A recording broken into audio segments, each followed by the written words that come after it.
जय गुरुदेव। प्रणाम सभी को। निरोग जीवन के महत्वपूर्ण सूत्र अध्याय 13। लास्ट टॉपिक हमने पढ़ा था कि धूप और हवा भी चाहिए। आइए इसी श्रृंखला में आगे बढ़ते हैं। घरेलू प्रदूषण से उबरना अधिक जरूरी। अब तक कोयला, खनिज तेल और गैस को मुख्य प्रदूषक माना जाता था, पर लकड़ी के धुएं को देखते हुए उसे छोटे स्तर का प्रदूषण कारक नहीं माना जा सकता। अधिक धुआं देने वाली लकड़ी अथवा गीली लकड़ी के धुएं में कुछ ऐसे विषैले तत्व होते हैं जो स्वास्थ्य के लिए गंभीर खतरा उत्पन्न करते हैं। इसका शिकार प्रायः उन महिलाओं को होना पड़ता है जो रसोई घर में लकड़ी से भोजन पकाती हैं। विशेषज्ञों का कहना है कि लकड़ी के धुएं में 4 मुख्य प्रकार के प्रदूषक तत्व होते हैं। ये हैं कार्बन मोनोऑक्साइड, फॉर्मेल्डिहाइड, बेंजोपाइरीन और तैरते कजली कण। इन चारों से ही स्वास्थ्य को हानि पहुंचती है। कार्बन मोनोऑक्साइड जब श्वास के साथ फेफड़ों में पहुंचती है तो वहां रक्त में ऑक्सीजन का संचार करने वाले हीमोग्लोबिन कणों के साथ मिलकर कार्बन हीमोग्लोबिन नामक स्थायी मिश्रण का निर्माण करती है। इस प्रकार ऑक्सीजन संचार के लिए अभीष्ट हीमोग्लोबिन की मात्रा में कमी आ जाती है और रसोई घर के संपर्क में रहने वाली महिलाएं रक्ताल्पता ग्रस्त बन जाती हैं। अपने देश में इस रोग की मरीज अधिकांशतः महिलाएं ही होती हैं, क्योंकि चूल्हे चौके के संपर्क में अधिकतर उन्हें ही रहना पड़ता है। ग्रामीण महिलाएं शहरी महिलाओं की तुलना में इस रोग का शिकार अधिक होती देखी गई हैं, क्योंकि गांवों में ईंधन के रूप में लकड़ी का प्रयोग अधिक होता है। एक अनुमान के अनुसार अपने देश में अल्पवयस्क लड़कियों में 40-45% एवं वयस्क महिलाओं में 30-35% रक्ताल्पता की रोगी हैं। गर्भवती महिलाओं में कार्बन मोनोऑक्साइड का प्रभाव अत्यंत दुखदायी होता है। गर्भ की स्थिति में हीमोग्लोबिन की मांग बढ़ जाना और शरीर में उसकी अपेक्षाकृत कमी पड़ जाना स्वयं में एक अच्छी स्थिति नहीं मानी जाती। फिर इस दशा में धुएं के संपर्क में आना ऐसी महिलाओं को कार्बन मोनोऑक्साइड के प्रति अत्यंत संवेदनशील बना देता है। उन्हें इस अवस्था में दोहरी मार झेलनी पड़ती है।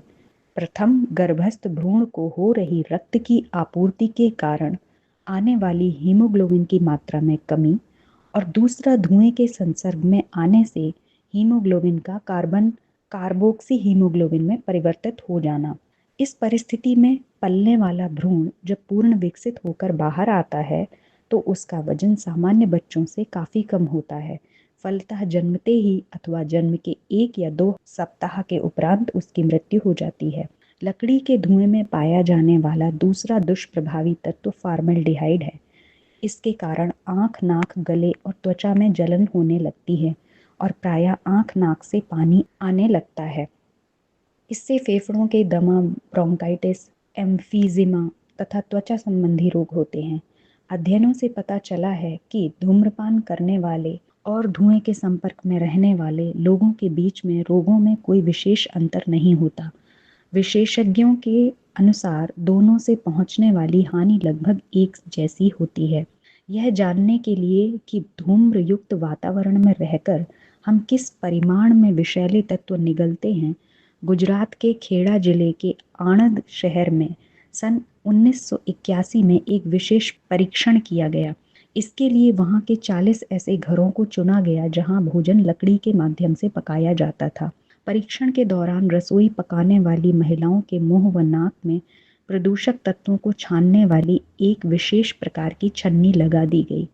प्रयोग के अंत में छन्नी में 2 प्रकार के तत्व पाए, कजली और बेंजोपाइरीन कण, कार्बनिक यौगिक। जब इन्हें नापा गया तो इनका परिमाण विश्व स्वास्थ्य संगठन द्वारा निर्धारित मात्रा से अनेक गुना अधिक पाया गया। उस वातावरण में कजली की मात्रा प्रति घन मीटर 1000 माइक्रोग्राम थी, जबकि विश्व स्वास्थ्य संगठन द्वारा निर्धारित मात्रा 150 माइक्रोग्राम प्रति घन मीटर है।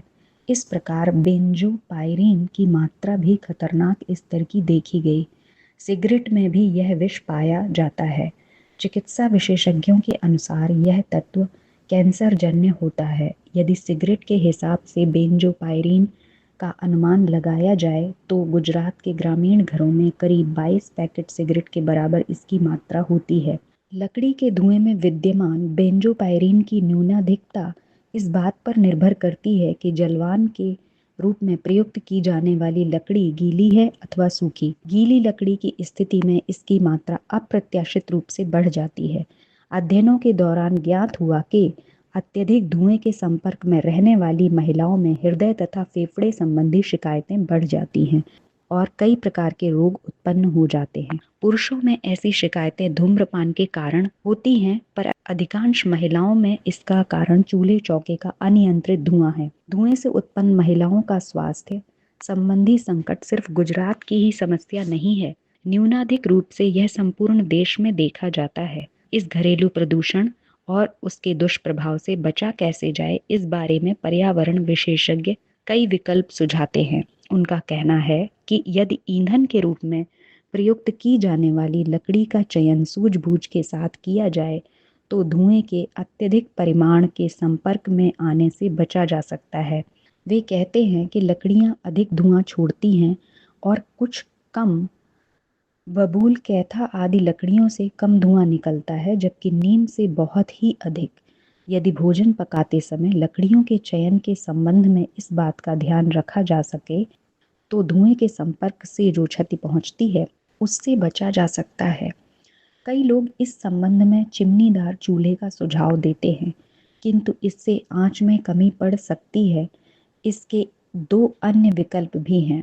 प्रथम, रसोई घर को हवादार बनाया जाए अथवा चूल्हे को ऐसा बनाया जाए जो कम से कम धुआं दे। हवादार घर में धुएं का प्रभाव कम से कम होता है। पहले गांवों में अधिकांशतः घर खपरेल के होते थे, अतः धुआं निकलने की कोई समस्या नहीं रहती थी, किंतु अब धीरे धीरे उनकी जगह पक्के मकानों ने लेना आरंभ कर दिया है। फलतः स्वास्थ्य समस्या भी बढ़ी है। इस समस्या का सबसे उत्तम विकल्प निर्धूम चूल्हा हो सकता है।